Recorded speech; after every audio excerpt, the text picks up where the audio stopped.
réunis ce matin après 2 semaines après le premier cas constaté dans notre pays pour faire le point de la situation et voir comment est-ce que nous pouvons tous ensemble travailler de commun accord afin de pouvoir juguler cette crise. Cette épidémie, même si elle venait, et comme c'est le cas, franchir notre territoire, nous puissions la contenir autant que faire se peut. Je rappelle que c'est depuis le 2 janvier, immédiatement après que les premiers cas aient été constatés en Chine, que le Mali a réactivé son système de surveillance épidémiologique et a mis l'accent sur la voie aéroportière. Et depuis ce temps, souvent les gens s'interrogeaient pourquoi le Mali n'a pas enregistré de cas pendant que la plupart des pays de la sous-région, les pays frontaliers, enregistraient des cas.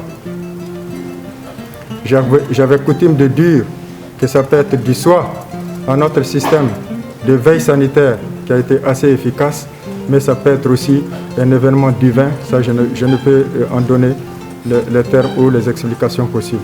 Ce qui est certain, des hommes et des femmes ont travaillé sans relâche pour essayer effectivement de traquer tout cas suspect et si c'était le cas, d'en faire le diagnostic et vérifier si c'était un cas positif ou non.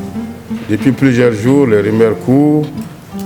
Qu'est-ce que le Mali utilise? Quel est le schéma du Mali? Vous avez dit, est-ce que la chloroquine fait partie? Oui, la chloroquine fait partie. Le mot est lâché. Ce que beaucoup aimeraient attendre. Mais nous n'allons pas vous dicter ici l'ordonnance, le schéma thérapeutique qui est prescrit à l'hôpital. Il n'y a pas que la chloroquine. Il y a d'autres médicaments qui s'ajoutent à la chloroquine. On ne veut pas vous donner l'ordonnance. C'est pour des mesures de précaution pour que la population ne se lance pas dans une course à l'automédication. Mais ce que nous voulons ajouter est que vous insistez là-dessus dans vos articles. Oui, la chloroquine fait partie du schéma malien, mais il est formellement interdit à qui que ce soit d'aller se l'acheter sur le marché et consommer de lui-même en automédication. Pourquoi? Parce que c'est dangereux, c'est délétère pour leur santé, ça peut tuer. Il y a des contre-indications à la chloroquine. Il y a des médicaments qui ne font pas bon ménage avec la chloroquine. La femme enceinte ne doit pas prendre chloroquine.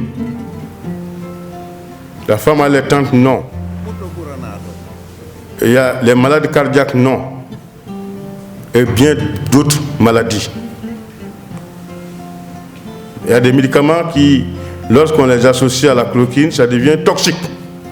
Citoyens patriotiques, des communicateurs que vous êtes des journalistes, cherchez l'information à la source avant de vraiment de diffuser certaines informations qui ne sont pas de nature à encourager la lutte, à encourager le travail que ces équipes médicales font au jour le jour, 2h, 3h du matin. Donc il est bon de soutenir ces efforts au lieu de diffuser des informations qui sont de nature à vraiment propager de fausses informations et qui sont au contraire discréditent la lutte que nous menons.